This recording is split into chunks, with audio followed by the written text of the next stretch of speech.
4 divided by 3. Here 3 is a divisor, so we need multiplication table of 3.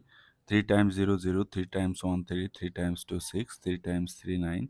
To find out the multiplication table of 3 easily, just add 3 with the previous step. 0 plus 3 3, 3 plus 3 6, 6 plus 3 9, 9 plus 3 12, 12 plus 3 15, 15 plus 3 18. So this is the easy way by adding 3 to find out the multiplication table of 3. 3 goes into 4 how many times? 2 times 6 which is getter, so 1 time. Take here 1. 1 times 3. 1 times 3 gives you 3. Subtract 1. So our answer is 1, remainder 1. But if we want to write our answer in decimal form, then take here a decimal point, then you can add any number of zeros according to your need. Bring down the first zero, but before this zero there is a decimal. Decimal must come to the quotient directly. 3 goes into 10 how many times? 4 times 12, which is getter, so 3 times.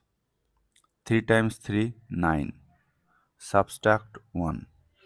Bring down the next zero. 3 goes into 10 how many times? 3 times. 3 times 3 9. Subtract 1. Bring down this 0. 3 goes into 10 how many times? 3 times. 3 times 3 9. Subtract 1.